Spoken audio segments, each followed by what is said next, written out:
There is no greater equalizer in competition than esports. Unlike physical sports, there are no advantages that come with being bigger, stronger, faster, or anything like that. When players enter the lobby, they are all bound by the same physical limitations, and everything is equal. This presents a great advantage for esports over physical sports, that being the ability for men and women to compete with and against one another without a competitive advantage for either side. Sports like basketball, soccer, or most other sports really, are forced to separate men and women into different leagues in the interest of fairness and safety, with any attempt to bridge the gap being quickly dismissed. But esports don't have this problem. Man, woman, or anyone in between, it's all a level playing field. With this in mind, you'd expect to see a strong presence for women in esports. For example, out of the 567 players that have competed in the current RLCS season, there have been, one woman. Well, in League of Legends' 4 major pro regions, 294 players have played so far this season, and 0 women. Man, what is going on? CSGO has 0 women out of 123 players, Rainbow Six Siege has 0 out of 267, Overwatch has 0 out of 146. Why? Why? The opportunity is there for women to compete, so why aren't they taking it? Well, let's figure it out. According to the Entertainment Software Association, 41% of gamers in the United States are women. This number varies by country around the world, but other studies found that any given country would have around 40 to 50% of their gamers being women. Now you might look at that number with a squint, because if you're watching this video, you probably play video games. And you know that whenever you load into a lobby, there isn't an equal number of boys and girls on the teams. Not even close. In fact, having a girl on your team might even feel like a rarity. So you're probably thinking that these numbers might be skewed somehow. And you're right. So let's dive a little deeper. While 40 to 50% of gamers as a whole may be women, this number can vary heavily on the genre of game.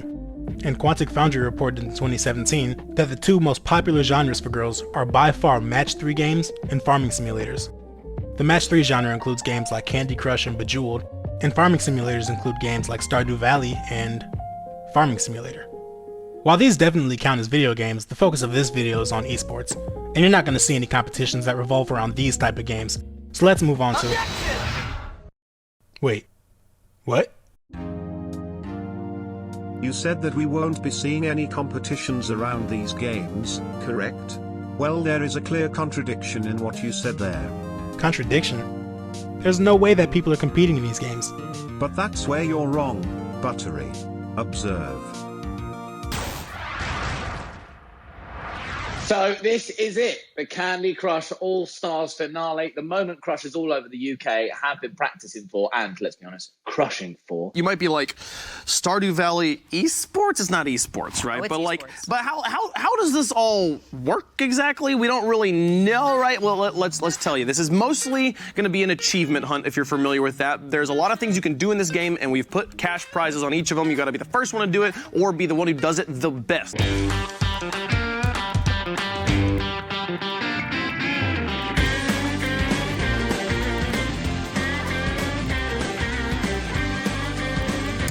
Okay, I guess you've got a point.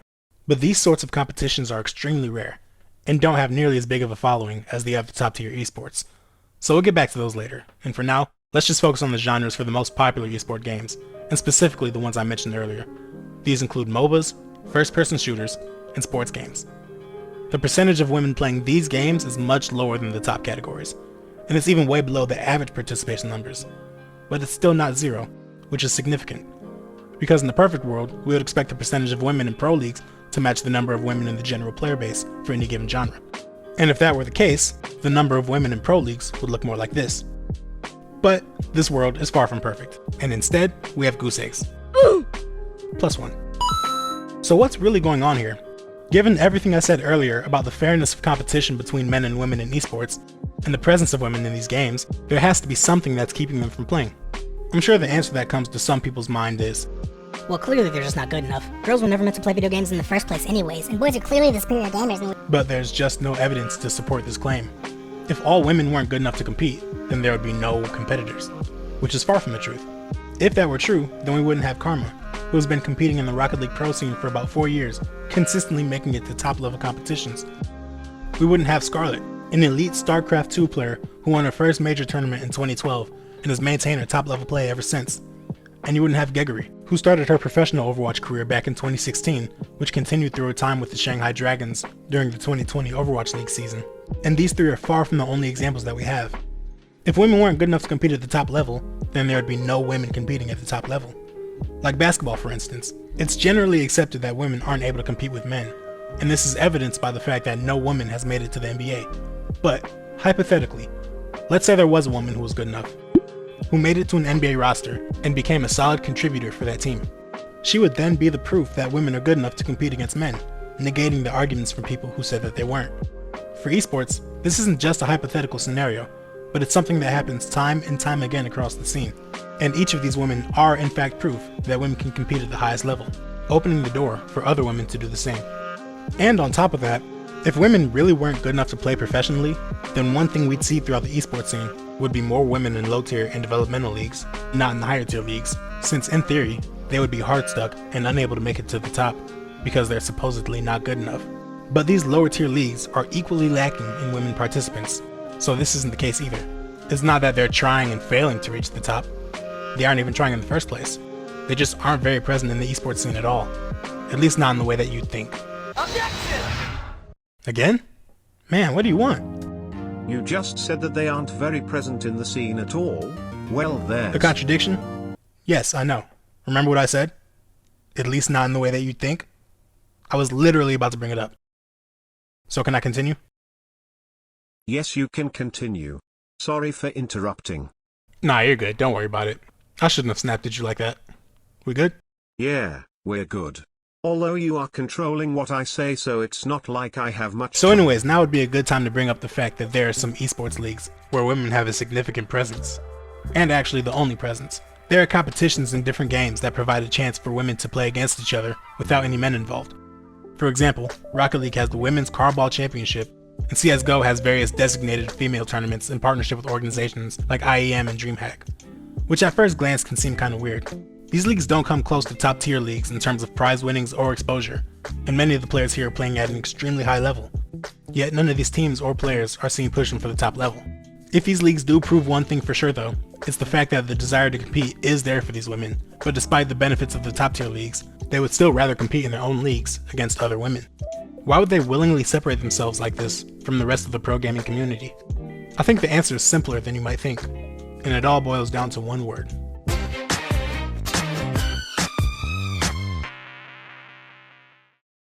For those of you who don't know what that means, the prestigious Urban Dictionary defines toxic as an adjective used to describe a usually very negative person that about everything, spread unnecessary hate, or just talk about others.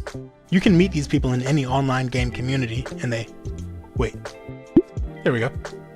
And they are the main coin of online gaming. Wait, coin? Anyways, this has been one of the defining traits of the gaming community since the beginning. And while it may not be as egregious as it used to be some years ago in those notorious Modern Warfare 2 lobbies, God, dog, learn how to shoot a gun. Riot shield. What else should Riot shield. I'm a gonna use riot shield. what do you want me to use? You tell me what you want to use. Tell me what to use, huh? it's still a huge stain on the culture, ruining the experience for anybody unlucky enough to run into one of these people. This problem only worsens as you improve and reach higher ranks in your respective game, which makes sense in a way. If you're playing a game casually or at a lower level, people are naturally going to be worse at it, but they also probably won't care as much about winning or losing, and as a result not rage at their teammates. Of course you'll still find toxic players at low ranks, but you won't find as many toxic players as you would in higher ranks. Because with these players, they've likely committed thousands of hours into the game in order to achieve the rank that they have, and when they feel like their teammate is losing the game for them, messing up the rank that they worked so hard to get, they're probably going to let them know how they feel. And you'd have to imagine that this reaches a tipping point when you're talking about professional level players. At this point, there's more than just pride on the line. They're playing for money, vying for sponsorships from organizations, and often they're literally fighting for their job. If a loss can mean potential unemployment, the last thing any player would want is for a teammate to bring them down. This by itself doesn't seem like it would be enough to keep women away from esports. After all, everybody has dealt with a toxic teammate at some point, but that has never kept any current pro player from pursuing their goal. But one thing that women have to deal with that men don't is sexism. which has also been a part of the gaming community for years. This causes all the toxicity that women face to be much worse than anything that men have to deal with, often to the point where it becomes straight up harassment. And the numbers back this up. According to a study done by esports organization Evil Geniuses and YouGov, 44% of women reported experiencing gender discrimination while playing. And many women have had first-hand experience dealing with these issues, causing them to either hide their identities from their teammates so they don't face harassment, or in other cases, avoid competitive gaming altogether. Gregory experienced this firsthand at the beginning of her career. When Overwatch first released, she quickly began to make a name for herself by climbing up the Korean leaderboards and establishing herself as one of the top Zarya players in the region. But instead of embracing her as the elite player she was, she faced scrutiny from other players, who didn't believe she was this good in the first place. In the 2016 Nexus Cup qualifiers, which Gregory's team went on to win, two of her opponents, Strobe and Elta, accused her of cheating in the event by using an aimbot, saying that there was no way that she could be as good as she was. In fact, they were so confident that she was cheating, that if she was able to prove her innocence, and that she was really that good, they would both quit playing Overwatch competitively. So in response, she agreed to play an entire match in a controlled setting while being recorded. Sure enough, she continued to dominate, and game developer Blizzard cleared her of all charges. And as a result, Strobe and Elta both left their team. But on top of the backlash she faced in the professional setting, she would face similar struggles in public lobbies as well, being unable to find players to team up with because they'd avoid her after she spoke and revealed that she was a girl. It even reached the point where she would avoid joining voice chat and considered buying a program to modulate her voice to hide her true identity. And what makes this even worse is how common stories like this are in the gaming community. In Matt Gardner's article for Forbes, Team Liquid member Elixir was quoted saying, "The number of times I've seen women harassed by teammates simply because they're a girl is horrifying. One of the most frustrating things is having someone undermine all the hard work, endless hours, and constant sacrifices that I made to succeed and be in a position where gaming is my career. It's a constant thing that she's only getting viewers because she's a girl, or she's pretty good for a girl." Nobody wants to deal with this type of harassment, and nobody should have to. Yet women are subjected to it way more frequently than men, driving most of them from competing entirely. But even with the toxic atmosphere in gaming for women, many have been able to find success by avoiding this environment altogether.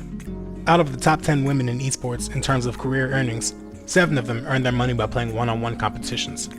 The team atmosphere in gaming is where you'll find most of the toxicity towards women, so they've gotten past this entirely by picking games where there are no teammates. Going back to the chart that we looked at earlier, all of the game genres with the highest percentage of women involve little to no interaction with other players, while the more team-focused and competitive games are all stuck at the bottom. Even those competitions in Candy Crush and Stardew Valley were nearly 50% women, all because they had the ability to compete in a game they enjoy without the harassment from toxic teammates. So where does this leave us as a community? Sexism and toxicity have been around for much longer than any of the games that we've played, so how are we supposed to fight it? And honestly, it's just like any other grind. You have to take it one game at a time. Whenever a girl loads into your lobbies, treat them with the same respect that you would any of your other teammates, and when you see them getting harassed by somebody, say something. You wouldn't want to face this harassment in your games, so don't let them face it either. It's up to all of us to build a healthier and more welcoming community, so in the future, we can have more Geggeries, more Karmas, more Scarlets, and more girls who are able to make a name for themselves by playing the game that they love. And at the end of the day, that's what it's all about. So let's do what we can to make it happen. Thanks for watching.